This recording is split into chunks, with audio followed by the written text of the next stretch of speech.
Colour काम तुझं 5-6 दिवस आधी सुरू 4 मंडळाची जेवढे आहेत ना तेवढे 3 ते 4 दिवस आधी कलर काम 2 दिवस बी आधी आदल्या दिवशी करू शकतो.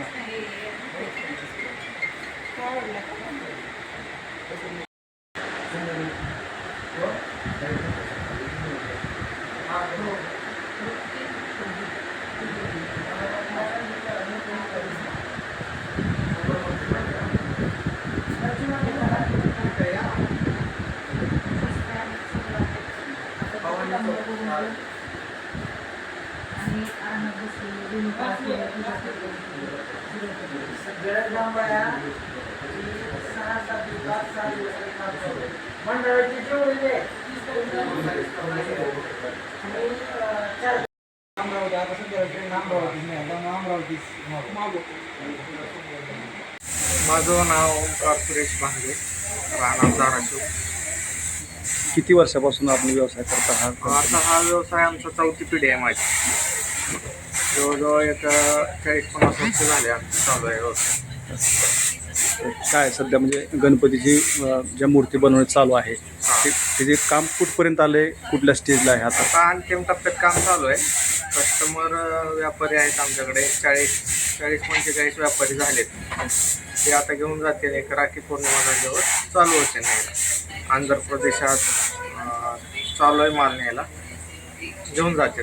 कलर झालेत, बऱ्यापैकी कलर झालेत, बाकी आहेत काय ते 2 गाड्यात 3 गाड्यात न्यायचे माल.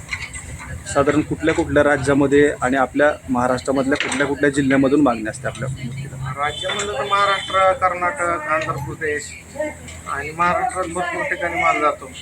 प्रत्येक जिल्ह्यात आपला माल जातो धाराशिवमधून. तुमच्या कुटुंबामधून किती व्यक्ती गणपती मूर्तीचं काम करतात किंवा आमच्या कुटुंबात आम्ही 6 व्यक्ती आहेत आणि आमचं फॅमिली भरपूर मोठी आहे, भांगे फॅमिली. आमचे सगळे व्यवसाय हेच करतात, गणपतीच व्यवसाय करतात पूर्ण. आंध्र प्रदेशमध्ये आपल्या मूर्तीला मागणी जास्त असण्याचं काय कारण असू शकतं, काय वाटतं? कारण म्हणजे तिकडं कसं आहे, तिकडं एवढा व्यवसाय मोठा नाही करत कोण.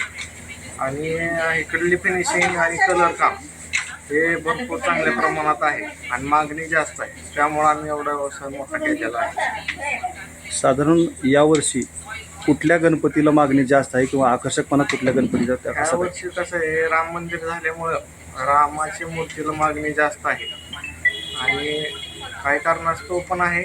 आणि बाकी काय रेग्युलर लालबागचा राजा वगैरे, दगडूशेठ वगैरे मागणी जास्त आहे, भरपूर आहे. सध्या हा व्यवसाय जो आहे तो तुम्हाला कच्चा माल वगैरे त्याच्यात काही अडचणी येतात का किंवा कलरच्या बाबतीत काही महागाई वाढली असं काही? महागाई कलरच्या बाबतीत वाढलेली आहे आणि काय म्हणतात त्याला, मजुरी जास्त वाढलेली आहे. कामगाराचे जे काम करण्याचे आहे ते मजुरी जास्त वाढली आहे. साधारणतः यावर्षीचा व्यवसाय किती होईल असं वाटतं? ते व्यवसायाचं नाही सांगता येणार, कारण माझं नाव अनिता सुरेश भांगे. व्यवसाय कधीपासून करता? मी माझं लग्न झाल्यापासून चालू केलेलं आहे. काय काय काम करता? मी पूर्ण काम करू शकते. डोळे का शाडूचे गणपती बनवू शकते. सगळं रंगकाम सगळं येते मला. घरातले किती जण? मी घरातले 6 जण काम करते.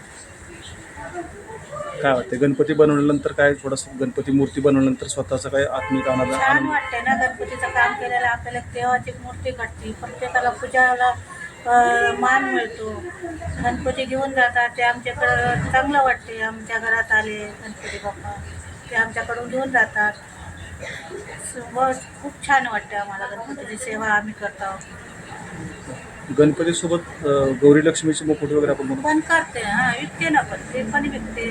महालक्ष्मी आता ती खेळणी आणली, ती खेळणी पण मी विकते. नाव काय?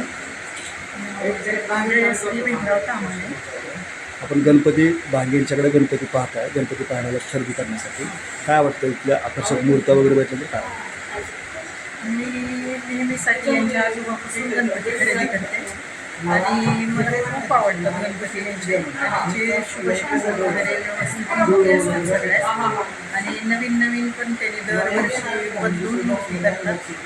खूप छान करतात मूर्ती सगळ्या आणि नेहमीसाठी मी यांच्याकडून खरेदी करते.